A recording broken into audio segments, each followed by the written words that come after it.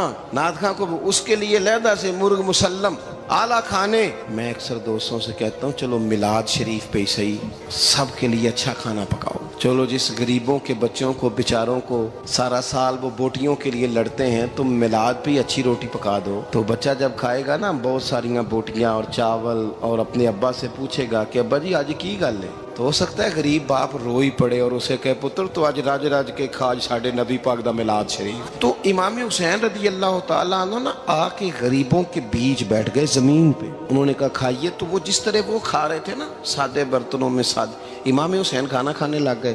میں نے کہا خیر کا کام کوئی بھی ملے اسے ضائع, چلو اور کچھ نہیں کر سکتے تھے, کسی کو سڑک ہی پار کرا دے نابینا کو, چلو اور کچھ نہیں کر سکتے, تو آپ کو پتہ ہے کہ سامنے والا بوجھ لے کے گزر رہا ہے, آپ تھوڑا سا ہٹ جائیں روڈ سے, اسے گزر لینے دیں. کوئی تو کام زندگی میں کوئی ارادہ تو خیر کا بندہ کرے. امام حسین بیٹھ گئے, ان کے ساتھ روٹی کھائی. تھوڑی دیر کے بعد اجازت لی, فرمایا جاؤں؟ کہنے لگے حضور اور کھائیے. فرمانے لگے میں تو ابھی روٹی کھا کے آیا تھا اور آج تک ایسا نہیں ہوا کہ دوبارہ کھانا کھاؤں. ایک لقمے کی بھوک نہیں تھی, جتنا بھی کھایا ہے نا یہ تمہارا دل خوش کرنے کے لیے کھایا ہے.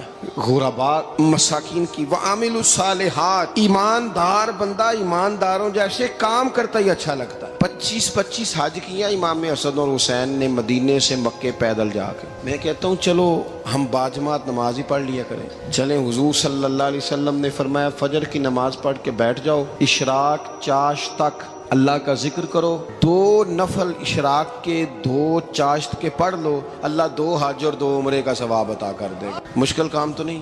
اہل بیت نے ہمیں سبق یہ پڑھایا ہے, حضور کے اصحاب نے ہمیں سبق یہ پڑھایا. تیسری بات فرمایا وتواصوا بالحق, صرف یہ نہیں کہ تم نماز پڑھ کے تو بیٹھ جاؤ, تم نے نا بے نمازی کو نماز کی دعوت بھی دینی ہے. مظلوم پر ظلم ہوتا رہے اور کونے میں چپ کر کے بیٹھے نہیں رہنا, بلکہ اگر ہاتھ پکڑا جا سکتا ہے تو ظالم کا ہاتھ پکڑنا ہے. نبی پاک علیہ الصلوۃ والسلام نے فرمایا اپنے بھائی کی مدد کرو چاہے وہ ظالم ہو یا مظلوم ہو, بھائی کی مدد کرو چاہے ظالم ہو یا مظلوم ہو. تو صحابہ نے عرض کی یا رسول اللہ صلی اللہ تعالیٰ علیہ وسلم یہ مظلوم کی مدد تو سمجھ میں آتی ہے, یہ ظالم کی مدد کیسے کریں؟ نہیں سمجھ آ رہی ہے آپ کو بات؟ یا رسول اللہ صلی اللہ تعالیٰ علیہ وسلم مظلوم کے ساتھ کھڑا ہونا تو ہماری عقل میں آ گیا, تو ظالم کی مدد کیسے کرنی ہے؟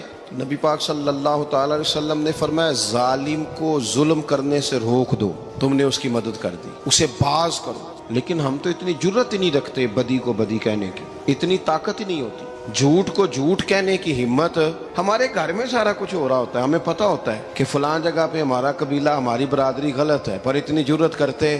ہم سچ بولتے ضرور ہیں پر دوسروں کے بارے میں, اپنے بارے میں سچ بولنے کو تیار نہیں ہوتے. جرت کا مظاہرہ کریں زندگی میں, حق کو حق کہنا سیکھیں, غلط کو غلط کہنا سیکھیں, جھوٹ کو جھوٹ کہیں, بدی کو بدی کہیں, سچائی کا ساتھ دیں ہمیشہ.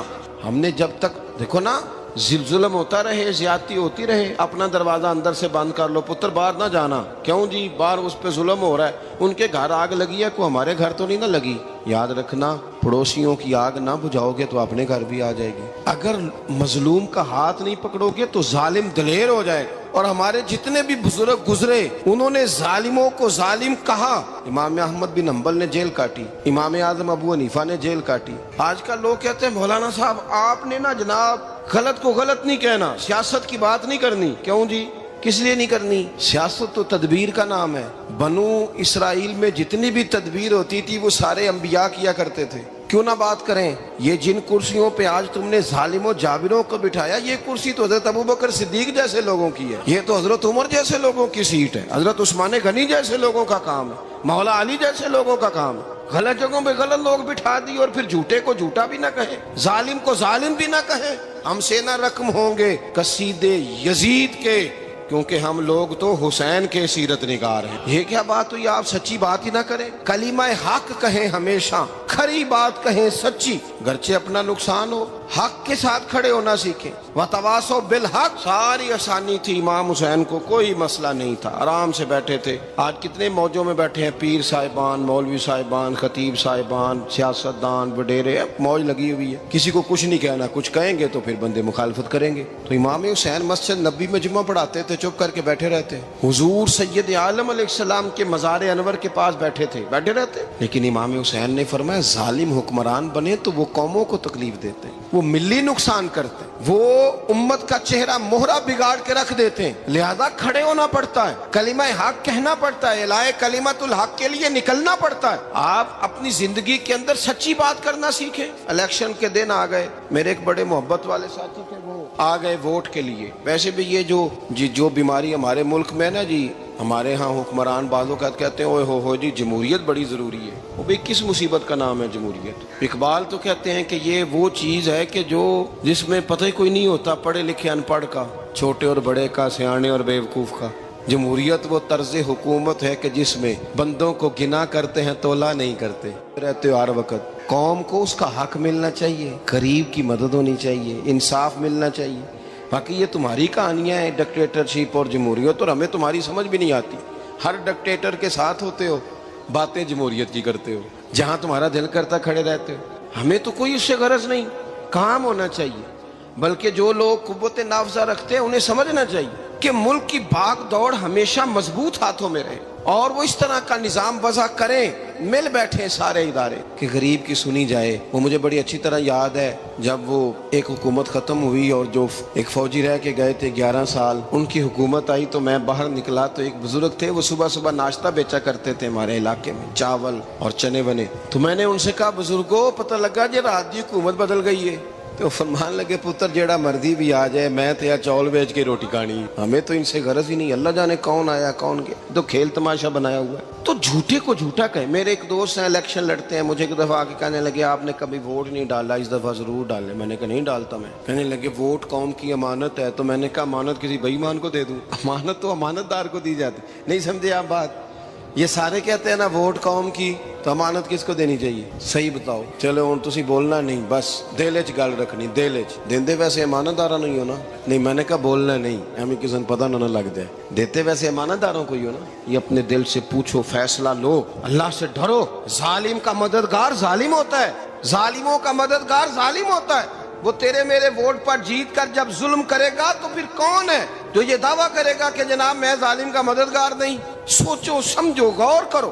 امام حسین رضی اللہ تعالیٰ عنہ نے فرمایا سچ کو سچ کہیں گے، جھوٹ کو جھوٹ کہیں گے۔ یہ نہیں ہو سکتا کہ جناب ظلم ہوتا رہے اور چپ رہے۔ اور یہ سبق کہاں سے پڑھا انہوں نے؟ مولا علی شیر خدا سے۔ جب حضرت عثمان غنی رضی اللہ تعالیٰ عنہ پر بلوائیوں نے حملہ کیا نا، تو چونکہ حضرت عثمان غنی خالو تھے امام حسن اور حسین کے، حضرت عثمان خالو ہیں، سگے خالو ہیں، تو حضرت مولا علی شیر خدا نے یہ نہیں کہا کہ پتر اتنے بندے آ گئے ہیں، تلواریں ہیں، محاصرہ ہے، باہر نہ نکلنا، بلکہ حضرت مولا علی نے خود اپنے دونوں بیٹوں کو تلواریں پکڑائیں اور حضرت عثمان غنی کے دروازے پہ کھڑا کر کے کہا پتر خیال رکھنا تمہارے ہوتے ہوئے کوئی بھی شخص حضرت عثمان غنی کا دروازہ نہ کراس کر پائے۔ خود اپنے بچوں، ہر جنگ میں حضرت علی ساتھ لے کے جاتے تھے۔ ہم تو بچوں کو دلیری سکھاتے ہی نہیں، بزدل۔ اور کچھ ہمیں بابے مل گئے، وہ کہتے ہیں منڈے نو سایا ہے، میں کہ بابے نو آپ سایا ہے، انہوں بھی کرو دم کراؤ، اس کو نظری سایہ آتا ہے۔ کیسے نادانوں سے پالا پڑ گیا۔ کیا ہوتا ہے وہ سایہ؟ اچھے بھلے سیانے نوجوان بتی بند کر کے اندر لیٹا ہوا ہے بچہ، بابا کہہ گیا انہوں سایا ہے۔ بابا کہڑا کہہ گیا جڑا باہر روٹی لین آیا سی، بھی ایڈی پہنچی سرکار ہوندی تے ٹکر ہی گھر کھا لیندی۔ لوگوں کے قسمت کا حال بتاتا ہے، اپنی اتنی خراب ہے کہ مانگتا پھرتا ہے۔ کیا مذاق بنایا ہم نے اپنے ساتھ۔ تھوڑے سمجھدار ہو جائیں، ہر بندے کی بات کا اثر قبول نہ کیا کریں۔ مومن کے پاس طاقتیں ہوتی ہیں، جو جدھر لگاتا ہے چپ کر کے لگ جاتے ہو. ان الذین قالوا ربنا اللہ ثم استقاموا تتنزل علیہم الملائکہ. اللہ کہتا ہے تو ڈٹنا سیکھ, رب کا نام لے کے ڈٹ جا, رب تیری مدد کے لیے فرشتے بھی نازل کر دے گا. فرمایا یہ نبی مومنوں کے جانوں سے بھی زیادہ قریب ہے. ہم بڑا عام لفظ بولتے ہیں کہ فلاں چیز میرے دل کے بڑی قریب ہے, میری سوچ کے بڑی. جو لوگ دل کے قریب ہوتے ہیں ان کے پاس اٹھنے بیٹھنے کو دل کرتا ہے. تو اللہ کریم نے قرآن پاک میں فرمایا کہ یہ پیغمبر صلی اللہ علیہ وسلم تمہاری جانوں سے بھی تمہارے قریب ہے. اور حضور نے وضاحت کر دی, نبی پاک نے وضاحت کر دی. حضور نے فرمایا لا یؤمن احدکم حتی اکون احب الیہ من والدہ وولدہ والناس اجمعین او کما قال نبی صلی اللہ علیہ وسلم.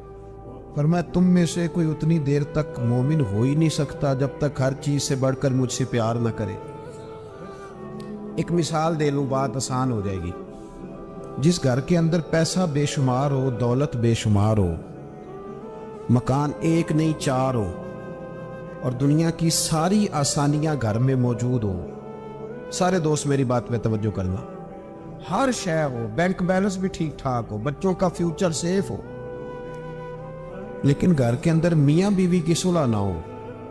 بچے کہتے ہیں گھر میں ہر چیز ہے پر امی اور ابا کا جھگڑا ہر وقت جاری رہتا ہے, وہ گھر صحیح چلتا ہے؟ آپ نے بولنا اس لیے نہیں کہ یہ باتیں لوگ, یہ گھر کے اندر کی باتیں ہیں نا. حالانکہ پاکستان کا تجزیہ یہ ہے کہ 95% میاں بیوی کے حالات ٹھیک نہیں. پاکستان یہ سرکاری اعداد و شمار ہے. 95% گھروں میں اختلاف رائے.